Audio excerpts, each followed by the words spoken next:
बैठक में हमारे अखिल भारतीय कांग्रेस कमेटी के प्रभारी आदरणीय संजय दत्त जी हमारे बीच आए हैं। आदरणीय हमारे कांग्रेस पार्टी के वरिष्ठ नेता और के लिए कांगड़ा में कोऑर्डिनेटर की जिम्मेदारी जिन्हें दी है भाई केवल पठानिया जी, अजय महाजन जी में हिमाचल में यात्रा का कार्यक्रम नहीं था, वो भी एक दिन का विशेष कार्यक्रम जो है राहुल जी के पहल पे रखा गया। तो लगभग जो रूट में ज्यादा से ज्यादा प्रदेश इस यात्रा के माध्यम से वन वे कम्युनिकेशन है, सिर्फ ऊपर से नीचे तक। प्रधानमंत्री जी अपने मन की बात लोगों पे थोपना चाहते हैं, लेकिन लोगों की मन की बात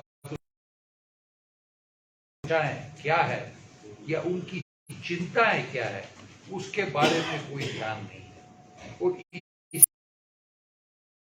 नेता राहुल जी ने ये भारत जोड़ो यात्रा, नफरत छोड़ो देश जोड़ो, और जो आम आदमी उन्होंने अपनी बात जो है उनकी सुनी, फहरा के इसका समापन होने जा रहा है। लेकिन पूरे देश से ये आवाज उठी कि इस कार्यक्रम हाथ से हाथ जोड़ो अभियान के रूप में दिया। इस कार्यक्रम के माध्यम से आप ये समझ लीजिए कि जिस तरीके से कन्याकुमारी से कश्मीर तक राहुल जी चले, लोगों की बात सुनी है, उनकी तकलीफें सुनी है, उसी तरीके से हमारे सभी जिला कांग्रेस कमेटी के माध्यम से सभी ब्लॉक में ब्लॉक कांग्रेस कमेटी के अध्यक्षों के नेतृत्व में ये हाथ से हाथ जोड़ो अभियान हर गांव और हर बूथ लेवल पे इंप्लीमेंट किया जाएगा। यात्रा चलेगी, पद यात्रा होगी, और इस पद यात्रा के माध्यम से जो हम कहेंगे घर घर का ये अभियान रहेगा। इसमें राहुल जी ने एक पत्र जो है जनता के नाम, आवाम के नाम दिया है, लिखा है। वो पत्र की एक कॉपी जो भ्रष्टाचार जनता पार्टी है बीजेपी, उसकी विफलताएं, उसकी नाकामियां, उसकी जुमलेबाजी, उसके धोखेबाजी, ये विभिन्न सारे मुद्दे एक चार्जशीट के रूप में जनता के सामने इस अभियान के माध्यम से घर घर पहुंचाए जाएंगे। और साथ में जनता की आशाएं, अपेक्षाएं, दिक्कतें भी समझी जाएंगी, और ये टू वे कम्युनिकेशन होगा कि जिसके माध्यम से हम अपनी बात जनता के सामने रखेंगे, हमारा विजन क्या है, हमारे कार्यक्रम क्या रहेंगे, और उसको जो है हम जनता तक पहुंचाएंगे।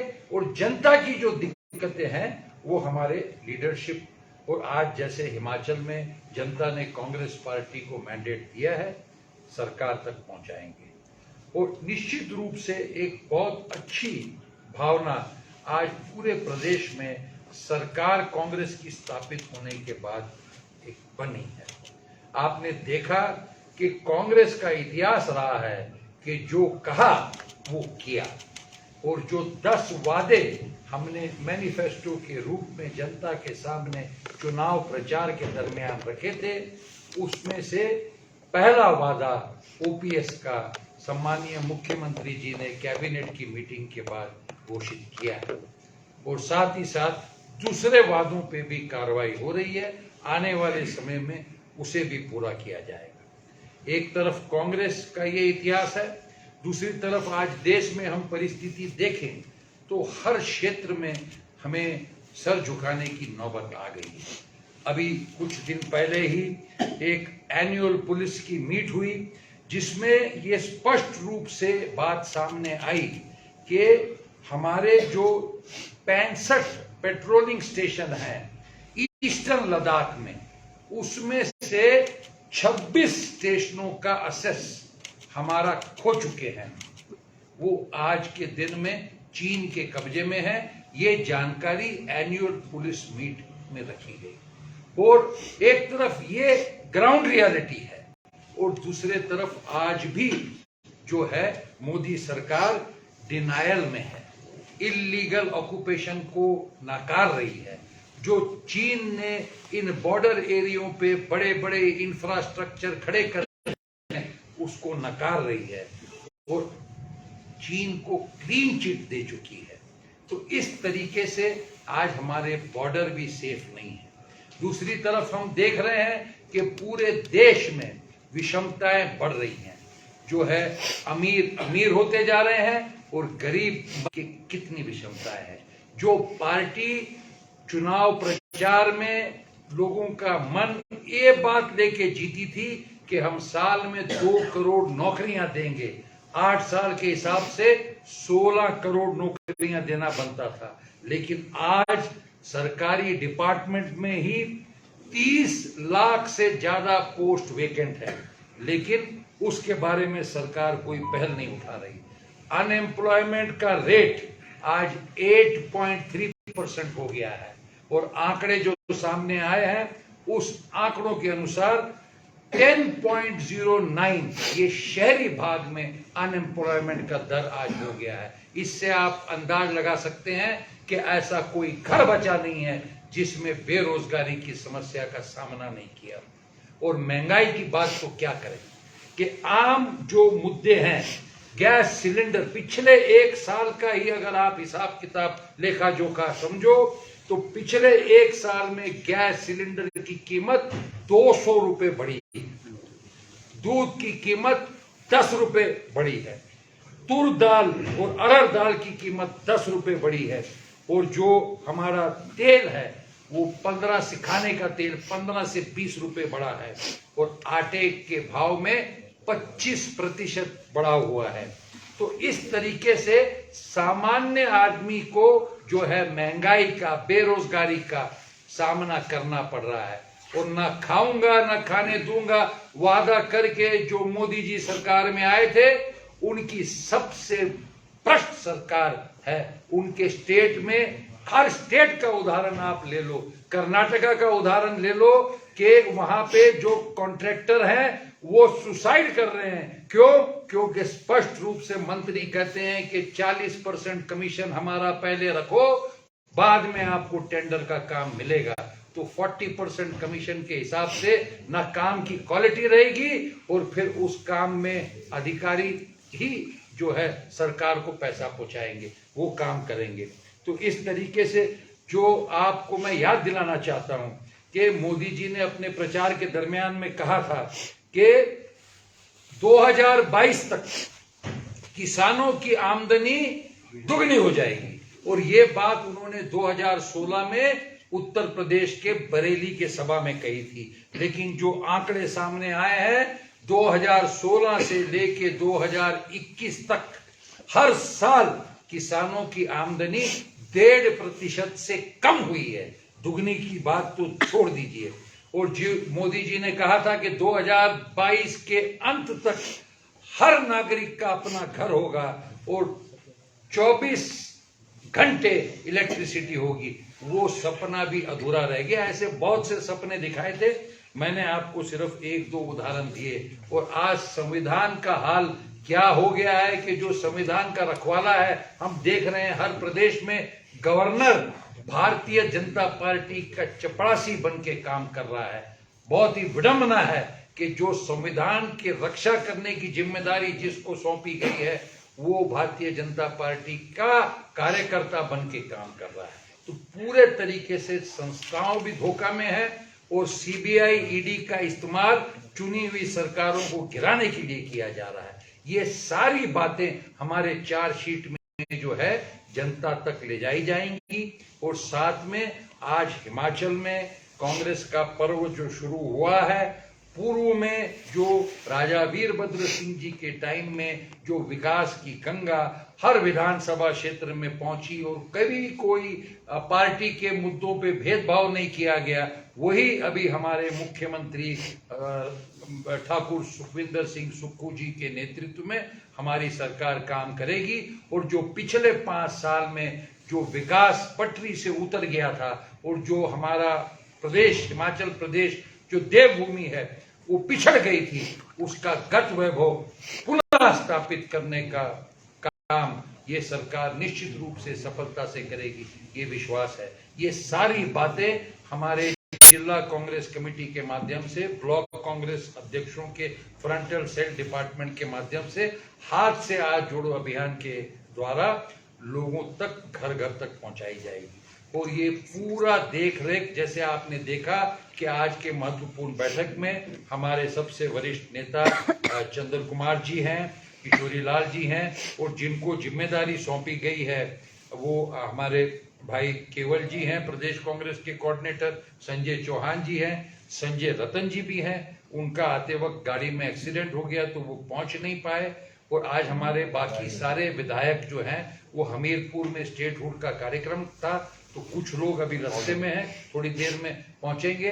सभी लोग, हम लोग बैठ के इस कार्यक्रम को करेंगे। कल ये प्रोग्राम लॉन्च हो रहा है 26 जनवरी को, और इसका स्टेट लेवल लॉन्च जो है वो प्रदेश अध्यक्षा जी के द्वारा जोगिंदर नगर में कल कर रहे हैं। उसमें सब हमारे प्रमुख नेता रहेंगे और सभी ब्लॉकों में इसका कल लॉन्च होगा। और ये कार्यक्रम जो है 2 महीने तक चलेगा और एआईसीसी की तरफ से लगातार रिव्यू होगा, और अगर जरूरत पड़े तो इसका टाइम फ्रेम हम एक्सटेंड करेंगे। लेकिन ये एक 2 वे कम्युनिकेशन कार्यक्रम रहेगा, जो अपनी बात हम लोगों तक पहुंचाएंगे और लोगों की जो प्रश्न है वो हम अपने लीडरशिप तक पहुंचाएंगे। तो इसमें मेरा आप सभी से आह्वान रहेगा कि भारत जोड़ो यात्रा में भी आप सभी लोगों ने सहकार्य किया अपने अपने क्षेत्र में। प्रेस का मीडियम आज बहुत महत्वपूर्ण है, तो मैं आपसे विनती करूंगा, निवेदन करूंगा कि हमारे सभी ब्लॉकों में जब ये कार्यक्रम होगा कांगड़ा जिला में, तो निश्चित रूप से आप उसको हाईलाइट करें। धन्यवाद। कोई सवाल होगा तो आप पूछ सकते हैं। सर 2 महीने की आपने बात कही है कि 2 महीने ये अभियान जो है वो चलेगा, तो क्या 2 महीनों में पूरे प्रदेश को जो है वो कवर कर लिया जाएगा, उनकी जो बात है वो सुनी जाएगी? बिल्कुल, जैसे मैंने आपको बताया कि 2 महीने का कार्यकाल रखने का उद्देश्य ये है कि हर ब्लॉक इसका केंद्र बिंदु है अभियान का। तो उस ब्लॉक में जितने गांव, जितने बूथ, वो ब्लॉक अध्यक्ष उसकी पूरी रूपरेखा तैयार कर चुके हैं, और कौन से दिन में कहां कार्यक्रम होगा ये पूरा उन्होंने तय दिशा कर लिया है। और उन कार्यक्रमों में हमारे जो प्रमुख नेता हैं, आदरणीय मंत्री जी हैं, आदरणीय सीपीएस जी हैं, विधायक जी हैं, जिला अध्यक्ष हैं, सभी लोग जो है समय समय पे उपस्थित रहेंगे। हमारे कार्यकर्ताओं का हौसला भी बढ़ाएंगे और जनता की बात भी सुनेंगे। सर पहले भारत जोड़ो, अब हाथ से हाथ जोड़ो अभियान जो है वो शुरू किया, क्या लगता है ये क्यों इसकी जरूरत जो है वो इसलिए जरूरत है कि आज जो है ये जो जन विरोधी सरकार है भारतीय जनता पार्टी की केंद्र में, ये लोकतंत्र का गला घोंट रही है। जैसे हमारे आदरणीय नेता राहुल जी ने कहा कि जो लोकतंत्र में सर्वोच्च मंदिर माना जाता है लोकतंत्र का, पार्लियामेंट, उस पार्लियामेंट में भी जनता से संबंधित प्रश्नों को उठाने का मौका विपक्ष को नहीं दिया जाता, और कभी माइक बंद कर दी जाती है, कभी हाउस एडजर्न कर दिया जाता है। इस तरीके से आज मजबूर कर दिया गया है कि हम लोगों के बीच में जाके लोगों के मुद्दों को, लोगों की आवाज बन के हम उठाएं। संजय जी, ओपीएस बहाल हुई, चंडीगढ़ की पूरी, पहले तो बधाई, बहुत बहुत धन्यवाद। लेकिन जनता का कहना है कि, और विपक्ष का भी कहना है कि जनता पर बोझ डालकर ये ओपीएस बहाल की गई है, इस पर क्या कहना है? देखिए, ये बिल्कुल नकारात्मक मुद्दे हैं भारतीय जनता पार्टी के। इससे ये दर्शाता है कि मोदी सरकार की आप पिछले 8 साल में अगर नीतियां देखो तो वो सिर्फ अपने जो उनके खास करीबी उद्योजक मित्र हैं उन्हीं को मदद करने के लिए बनाई गई, और लाखों करोड़ों रुपया, मैं एक उदाहरण देना चाहता हूं, लाखों करोड़ों रुपया टैक्स का बड़े उद्योजकों का माफ कर दिया, लाखों करोड़ों रुपया बैंकों से लूटा हुआ, लूट के इनके मित्र माल्या हो या नीरव मोदी हो या मेहुल चोकसी हो, वो देश छोड़ के भाग गए, इनकी मदद से भागे, तो उसके बारे में कुछ नहीं है। लेकिन एक आम किसान का अगर एक लोन का हफ्ता रुक जाता है तो उसके वसूली करने के लिए पहुंच जाते हैं। तो इस तरीके से बीजेपी का एटीट्यूड पूरा नकारात्मक है। हमने ओपीएस को जहां जहां कमिटमेंट दिया, कांग्रेस की सरकार है, चाहे छत्तीसगढ़ हो, चाहे राजस्थान हो, हिमाचल हो, हमने उसको इम्प्लीमेंट किया। हमारा प्रयास सरकारों का पॉजिटिव है। हम रिसोर्सेज को, रेवेन्यू को इंक्रीज करेंगे, उसको रेज करेंगे, और हम ये जो जनता के मूलभूत प्रश्न है उसको उसके माध्यम से हल करेंगे।